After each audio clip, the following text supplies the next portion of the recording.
Hey everyone, so I posted some videos on LinkedIn and Facebook about they're showing that some companies are moving to Canada. The companies that are moving most likely are problems with President Trump. And our Prime Minister has moved one of our biggest property companies to America, the headquarters. So the companies that are coming here, they're coming here because they want slave labor. That's why they're coming here. Because Americans are pushing for better wages. Americans are standing up for workers' rights.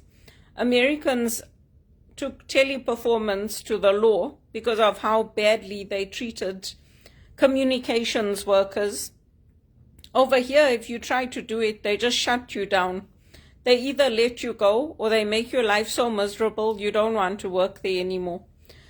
And it's not just me saying it. You can ask anybody that works at Teleperformance in Canada. The working conditions are awful. They treat you like you're a high school kid. They bark orders at you, and you have to lock all your things up in a locker like high school before you can go onto the floor. You can't even keep your phone with you or your pen with you or your bag with you. It's really an awful environment. If you take longer than 3 minutes to go to the toilet, they mark you missing in action. Have you ever heard of anything like that in this day and age? I had to push and push and push to get any kind of support.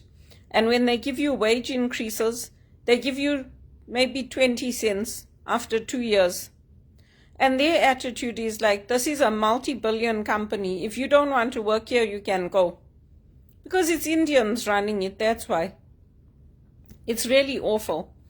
And so I'm not impressed that the companies that are coming here, I mean, it's good. But they're really just coming here because they know that this country is built on slave labor. People have no rights.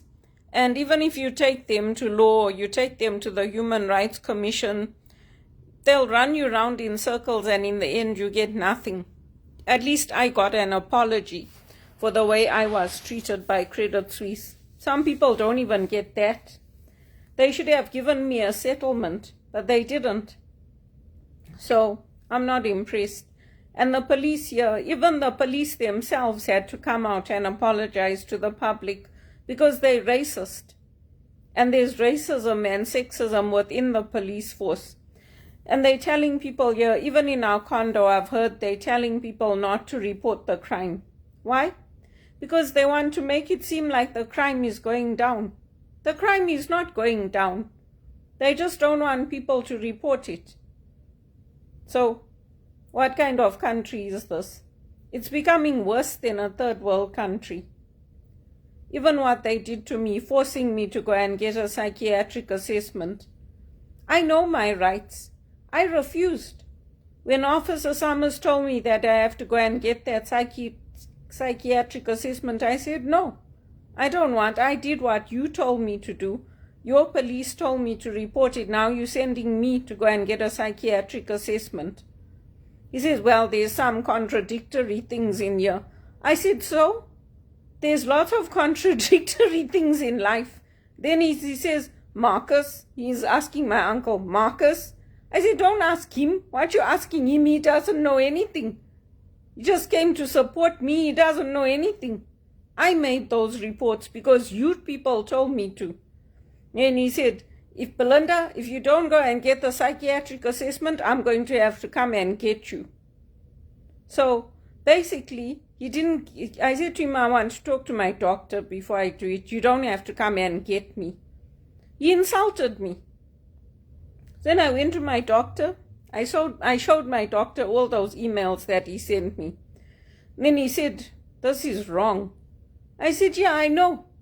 He said, you better do it because of these emails. These emails that they're sending you are not right.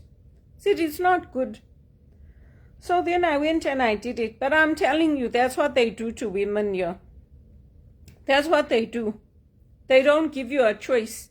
And then they make you do all kinds of stupid things. If it was up to them, they would have taken me and admitted me into Sunnybrook. It's disgusting. It's disgusting. All this work that we're doing for the One campaign, this Make Poverty History and all that, it wasn't supposed to be just for Africa. It was supposed to be a global movement to help all of us, whether you're in Canada or Africa or Germany or Europe. It was supposed to be for all of us. They made it about Africa. It's not only supposed to be about Africa. It's also supposed to help those of us who are here, who are facing human rights abuses and whose religion is under attack and whose human rights are being taken away and who the police intimidate like I was intimidated. Even when they came here, they didn't even sign in. There's a process in place that they're supposed to sign in before they come upstairs. And then they have the audacity to tell me, we didn't sign in, we just came up. I just looked at them. They said, oh, somebody reported you missing. Is there any friend you haven't talked to? I said, no. They said, are you sure? I said, yeah. I said, which friend is it? They said, oh, no, somebody called and reported you missing. We don't know who it is. I said, no. I didn't even want them to come here to my unit, to my suite. I didn't want them to come. They said, no, we have to come. This was when I started working at Teleperformance. We have to come and make sure that you're there because somebody reported you missing. What kind of an idiot would report me missing without even phoning me, talking to me, trying to see if I'm available or not? You can't even leave a message for me to say, are you there? Or you can't even contact somebody, like contact the church or something and say, oh, we haven't heard from Belinda. Have you seen her? Is she okay? All my friends know which church I go to. All my friends know where I work. So I don't know which idiot reported me missing. That's what's happening in Canada. It's disgusting. And who's coming? Elon Musk, the one who had a falling out with President Trump. People always criticize President Trump and say, oh yeah, look what he's doing with ICE and all that. President Biden did the same thing. He did the exact same thing. And so did President Obama. Obama did the same thing. He said, I don't want illegal people in our country. If you want to come, come the right way. All the other countries are stopping all their temporary foreign worker programs. They're trying to build up their communities, look after the people who are there. Oh, not Canada. Canada wants to promote more slavery, bring in more people, while people who are here can't even get decent paid jobs. After being here 20 years, over 20 years, I can't get a job paying me $70,000 a year, $80,000 a year. What kind of rubbish is this? It's rubbish. It's absolute rubbish. All the stuff that was going on at TD, Globe and Mail was putting out videos on YouTube. That's how I came to know about it. Because they were interviewing people saying that all the executives there were just laughing about it. And saying, oh yeah, big deal, let them carry on with whatever they're doing on the front lines, with all those gift card scam and all that. They knew. They knew for years and years and years. They knew. I don't want to stay here. I want to go back to Zimbabwe. I want to go. When I went home 8 years ago, I was very impressed with how nice the roads were and everything. Yeah, I know people are selling things on the street. They're doing the same thing here. There's no jobs. People are going to flea markets at Danda Square and trying to sell things. They're trying to make things and sell them. If I had a partner, if I had somebody here, I would also sell food from home or do something. It's very hard on your own. I don't want to stay here. When I came to this country, I didn't know how racist it was and how sexist it was and how the systemic injustice worked in the healthcare system. And it's not only me saying it. Rothman had big events about how the pharmaceutical companies push the drugs and how when the people who are running the hospital say no, how they get harassed, how they get treated demonically. There's been big reports, even the church.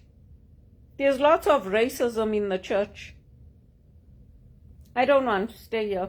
It goes against everything I worked for.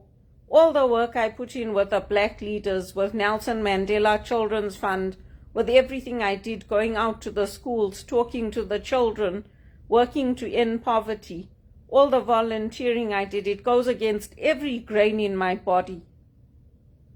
I want to go home. I want that private health care like I had with Dr. Ng. I was with a private practitioner. I wasn't going to a clinic. I go to a clinic now because I'm being pushed into poverty. That's why I go. Even when I was taking my courses at Regis College, I worked. I worked 3 jobs and I had my place and I did whatever I could. Now you can't even get a job. And even when you offer your consulting services for John Maxwell, they don't want it. Why? Because they like the values that they're implementing of slavery and financial hardship. And when you tell them it's wrong, in companies like TD and Teleperformance and all these places, they just fire you. It's disgusting what's being promoted in this world. It's awful. That's what I can say. It's awful. Even people that come to our church, they just cry. They don't even say anything. Even I don't say anything to anyone now. It's not worth it. We just go, we receive the Holy Communion, and we come home. We're not even going to bother speaking up anymore. For what?